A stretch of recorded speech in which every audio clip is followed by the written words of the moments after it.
estimada concurrencia de las distintas universidades del país y estimado jurado honorable que en esta ocasión nos acompaña en esta universidad.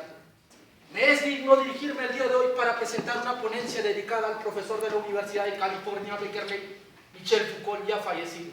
El tema de ponencia es el pensamiento infernal jacobsianizado del derecho criminal del enemigo y las consecuencias desastrosas que suscitan en las penitenciarías de Latinoamérica. Haré en 8 acápitas. Primero, número 1, introducción. Las ponencias que han antecedido, hay ponencias que se han copiado en otros congresos, ninguna propuesta, todos han copiado lo que dice un autor, y eso no es investigación, señor. Comencemos, introducción. América Latina, Paraguay, Uruguay, Colombia, México, Belice, Nicaragua, Panamá, Argentina, Brasil, Ecuador, Perú, tienen esta problemática del derecho criminal del enemigo, mal denominado derecho penal del enemigo, porque el criminal es aquello que converge a todo lo demás. Derecho criminal del enemigo, que es el verdadero término que se debe dar.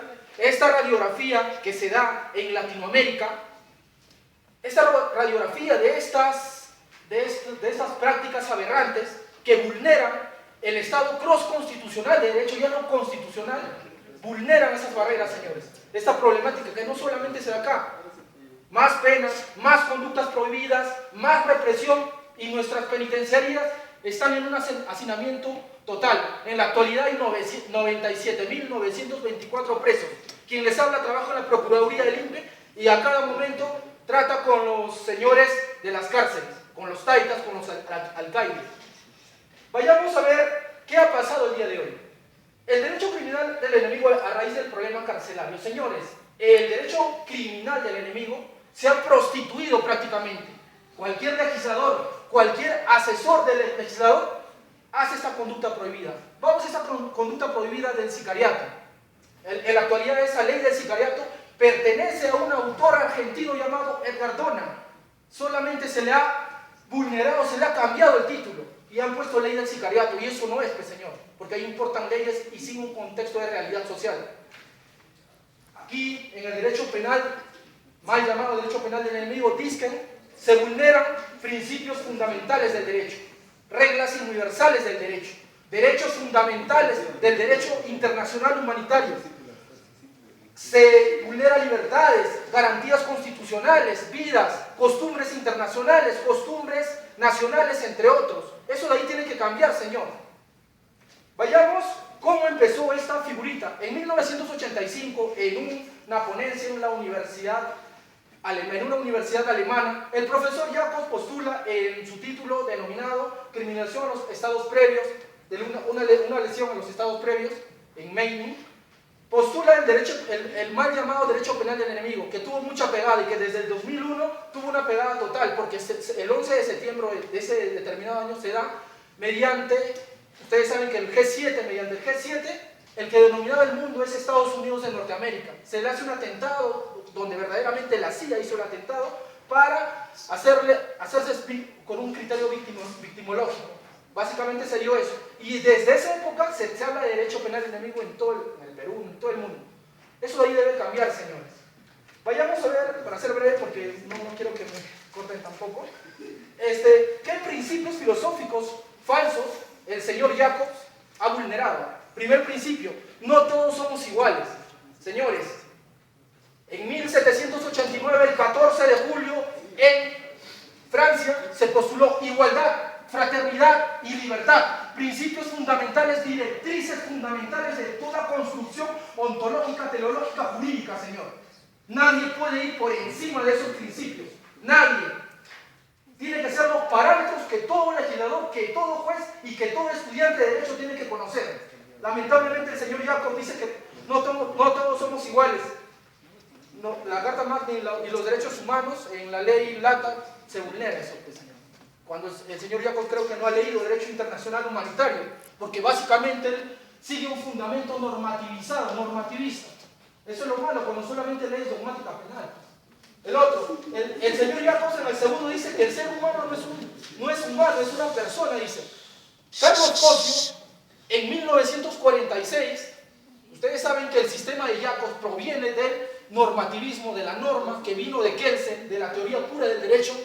Había un señor que tuvo un debate en Argentina cuando visitó Kelsen, el profesor de Austria, visitó Kelsen, que era Carlos Cosio, que es el mejor filósofo del derecho de la Argentina, con la teoría egológica del derecho, donde dice que la característica, la esencia del ser humano, nadie puede quitarla. Se tiene que partir de un derecho penal del ser y no del deber ser. Nadie puede quitar esa esencia y esa característica que tiene. El ser humano no puede ser tratado como persona. El ser humano es ser humano y esa es una característica inalienable, inembargable e imprescriptible. El último es que el derecho criminal enemigo dice que te quita la calidad de ciudadano y nos compara con animales. El señor Jacobs nos dice que las personas que vulneran el sistema y que básicamente anteceden las barreras de punibilidad tienen que ser tratados como animales. Falso, pues señor, ¿cómo vamos a tratar a animales? Vivimos en un mundo de personas, no vivimos animales. Todos somos personas y seres humanos. Esa calidad inalienable nadie puede vulnerar. Pero bueno, Jacobs se equivocó acá. Vayamos a ver el otro, los principios. La criminología mediática es una manera de derecho penal del enemigo. La criminología mediática se habla mediante tres voces. Uno, la criminología de los muertos, que básicamente los cuerpos latentes dentro de la escena del crimen hablan. Dos, la criminología de los pensadores, de los estudiosos del derecho. Y tres, la criminología mediática, que el comunero de cada persona lee en los periódicos. Esa criminología mediática que construyen la opinión pública, los aparatos organizados de poder, dentro de ellos, como el señor Althusser dice, aparatos ideológicos de poder y aparatos organizados de poder. Vulneran y fundamentan esa opinión pública que dice que no, vivimos en un estado de inseguridad, hay que hacer más conductas prohibidas, más pena, más represión, y al final ven que los centros penales están rebalsando, señor. Esa es la consecuencia que no se piensa. Ahora, el señor Jacobs también ha divagado. Empezó con una concepción hegeliana. En los 90 se fue a una concepción de Hobbes. Luego vino Rousseau. En la actualidad está hablando de Kant y también de Luhmann. El señor Jacobs no sabe cómo ya sustentar. En 1980 hubo un señor que lo puso en su lugar, que fue Alessandro Barata, profesor ya fallecido. Le puso en su lugar al señor Gunther Jacobs, que lamentablemente en la actualidad tiene más pegada, y acá en el Perú no es la excepción. Hay personas jacobsianizadas que importan la ley de esos países sin un contexto de realidad social. Por eso quiero partir de la teoría egológica del derecho, ya no partir de la norma de la persona, partir del ser humano, realidad social, para construir una nueva teoría del delito. Y se puede construir, señores, no decir no, que los alemanes firman dos cerebros, no. Para finalizar, vayamos al derecho criminal del enemigo como germen creciente de la Carta Magna en el Perú. El derecho maltrata a quienes debe cuidarse. Hay personas que cuidan, lo maltratan. El derecho persigue a quienes debe proteger. Aquí me hace acordar un texto de Gargarella. El derecho a la protesta, el primer derecho. Lamentablemente en el Perú, esas conductas prohibidas, a una persona defiende unos derechos, pero se le vulnera cuando se les anticipan los estados previos y se les persigue mediante conductas criminales, sobrecriminalización, sobreprisionalización y más conductas prohibidas, más penas, un feedback que nunca va a terminar, como dijo Carlos Parma en 1996 en la Universidad de Guayaquil. Lo otro, los cuatro fundamentos, el fracaso de la red han fracasado, señores.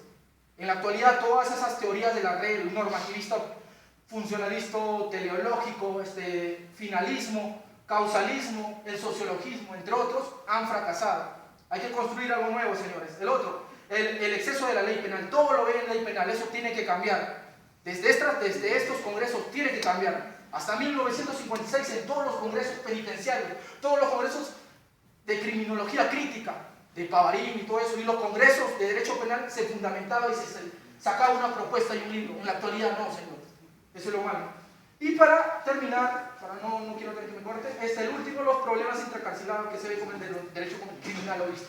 Particularmente creo que el abogado tiene que leer de todo un poco. Construir un derecho penal con una filosofía crítica, pero desde una base filosófica. Toda construcción ontológica, jurídica, teleológica, metafísica, deviene de un sistema filosófico. El conocimiento del conocimiento, como dice Habermas, o también como dice Mario Bunge en la Argentina. el conocimiento para dar todo tiene que tener un sustento filosófico, lamentablemente no legal, normativo, como el señor Jacobs sacando de la filosofía de Luhmann, que habla de los estados previos, que habla de el riesgo permitido, que no se puede medir, pero bueno, son otros temas. Y para concluir, termino con mis propuestas. Siempre propongo también. Uno es adoptar una política criminal que tenga sustento teórico partiendo de la sociedad y del ser. Un derecho penal del ser, y no un derecho penal del deber ser, que todas las escuelas desde la antigüedad han partido del deber ser, sino partir del ser, del ontologismo jurídico y la axiología totalitaria. Básicamente. Otro, construir una política criminal teniendo en cuenta los principios generales del derecho, las reglas universales del derecho, teniendo en cuenta las garantías universales, el Estado cross-constitucional, ya no constitucional, cross-constitucional, nueva vertiente, y también concebiendo lo más rico y lo más emocionante, que es la realidad social, señores. Partir de una realidad social y no de una teoría social como partieron los antiguos alemanes. En la actualidad también hay un señor que acaba de ganar el premio Nobel en Alemania, es el mejor filósofo, pero bueno. El otro es fundamentar la teoría ecológica del derecho, partir y construir algo nuevo, fundamentando esta teoría ecológica del derecho, pero fundamentar una categoría más. ¿Cuál podría ser esa categoría más? La realidad social, espacio y tiempo. No realidad social, sino realidad social, espacio y tiempo. Y viendo la axiología jurídica y la metafísica cuántica de los sistemas jurídicos. Otro, hacer una política criminal de rehabilitación educacional creando la primera universidad presidiaria, señores. ¿Por qué? Porque a la hora de hacer una resocialización al delincuente tenemos que ver quiénes trabajan en la actualidad. Policías, personas que no son capaces, están ahí. Problemas de corrupción, problemas de sexualidad, problemas de homicidios, motines, entre otros, son los problemas que se aquejan en las penitenciarías del Perú. Lamentablemente eso es lo que sigue. Y tenemos su ejemplo más fuerte en la cárcel de la Patagonia, en Ushuaia, y también la ex cárcel de Alcatraz, donde escapó Al Capone, que fue uno de los mejores escapes de la historia. Y por último, los dos postulados, que las culturas autoritarias que ponen como principal argumento de la emergencia, finalizar con esa postura jacobsianizada, mal postura también, finalizar con esa postura jacobsianizada y decir la ciencia cierta que tiene límites. Señor, un momentito, respeta eso. Finalizo siguiendo el dogma que el hombre no puede ser sacrificado en aras de la sociedad ni de ningún ente político. Tesis de honras. Muchas gracias, señores. Ese mi gordito. Vamos, Berto. Con fuerza. Hemos concluido. Algunas palabras, señores jurados.